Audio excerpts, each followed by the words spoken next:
Well, hello. Probably just a vlog on this occasion because I don't know that I've got anything in mind. I have never been here before. I am still in Norfolk, not left the county, but this is a place that is only accessible by either getting wet or getting on a ferry.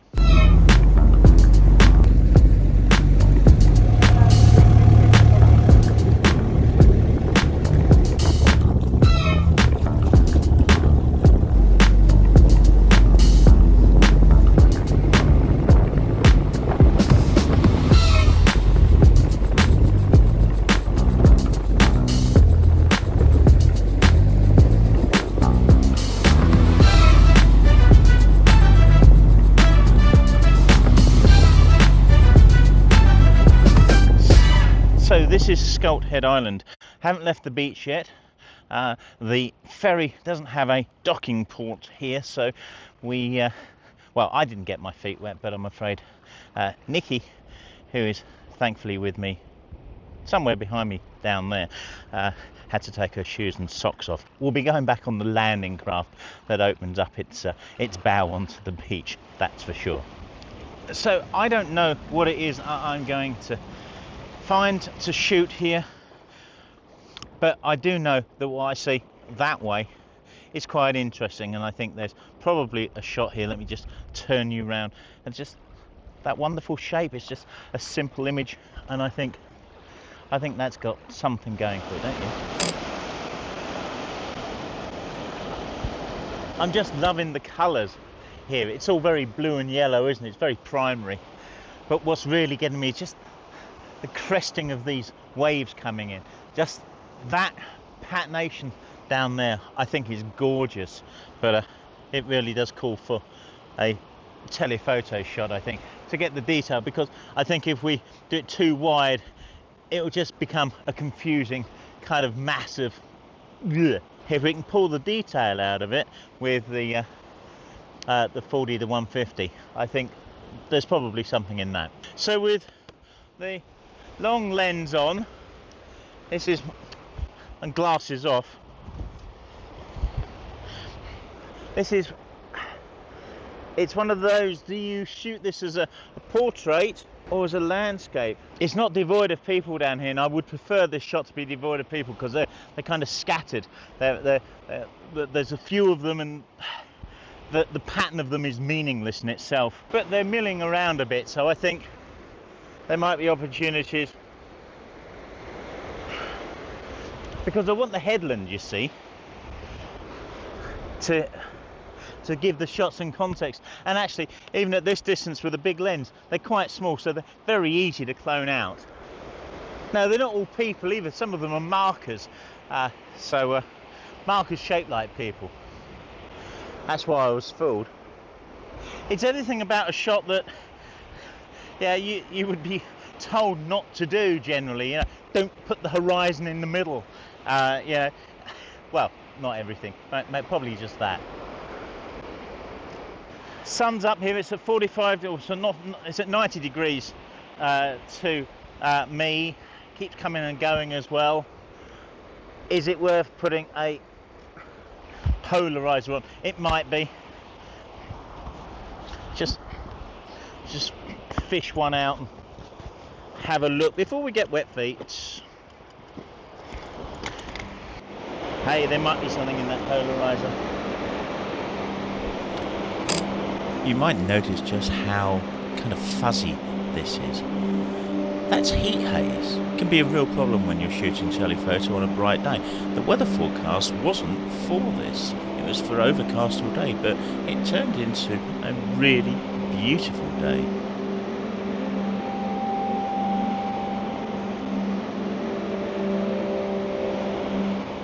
Of course, we're trying to keep things as simple as possible. There's so many interesting shells and stones and all manner of things here, but it's a case of getting a composition that works, because yeah, it can be incredibly messy and you just can't get any simplification through it. You end up with a shot that visually just looks like a crowd yelling. You know, it's just, does that make sense? You probably, yeah, I mean, there's a cacophony of visual noise, if you see what I mean. And what I particularly like about this one is it kind of reminds me a bit of a comet, because it's got a bit of a tail on it.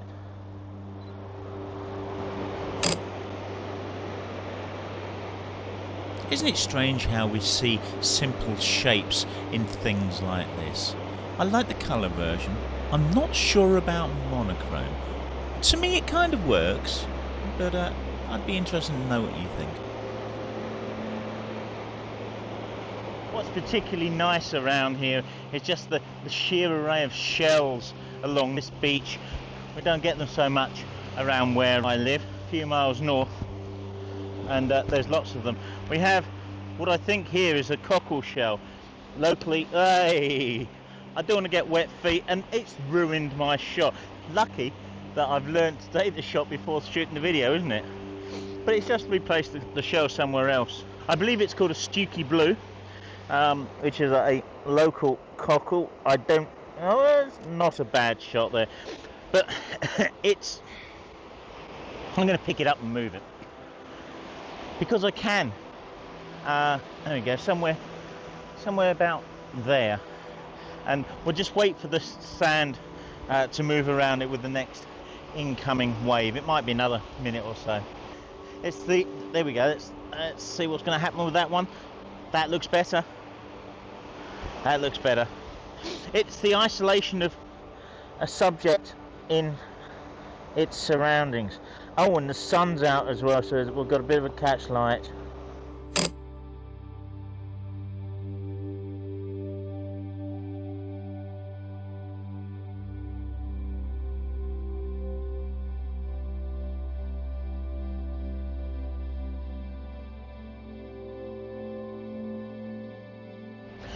Simple little shot. We've walked, I don't know, 200 yards since being here. I think we ought to get a bit more of a move on and head round before the last ferry of the day.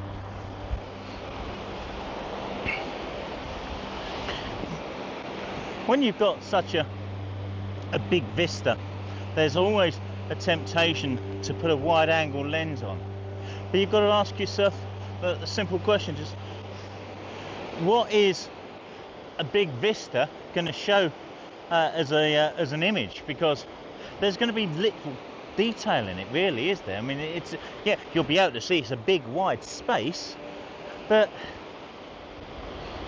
is it communicating anything else?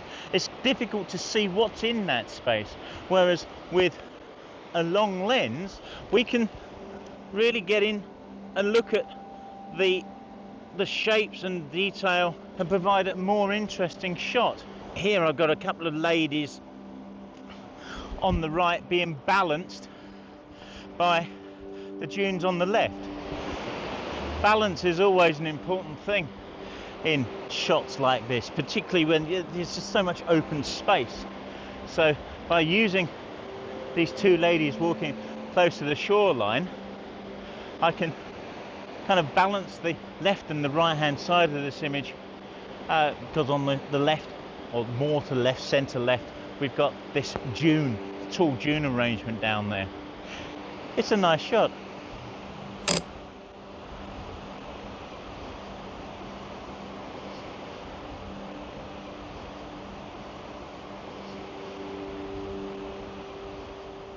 Well, up on the dunes, and we've got to be very careful not to interrupt this party of people. They brought a whole load of chairs and tables from the harbour on boats, and one heck of a party they got. I mean, how beautiful! What a beautiful place to be, to have a party like that. But what I love here, apart from the idea of getting absolutely bladdered on a beach like this, it's just the way these little waves just create beautiful patterns lapping up over here. I got a shot of that a minute ago. I'll show you in a sec. I cropped this to the panorama letterbox format because there was just a little bit too much sky without it, but this really works. and it's different. But I wanted to create something that was a lot more subtle, and this is it. I really, really like the Painterly feel to this.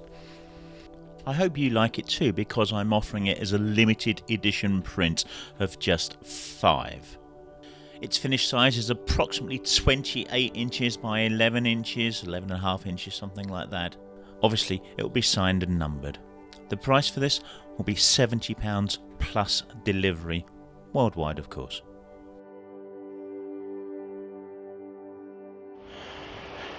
So I don't know how much of the area we've got here covered in dunes. Dunes are always really interesting places for perhaps a bit of photography, picking up some of the beautiful little flowers and such here. But our interest is just having a quick look, seeing what's here, and probably heading back over there somewhere so we can pick the ferry up in a little while. I'll run you out with the selection of other images I got during this visit to Scout Head Island.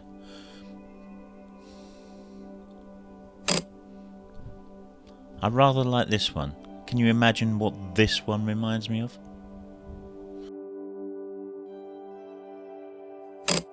If you've enjoyed the video, please do click the like button, subscribe if you haven't already, leave a comment down below.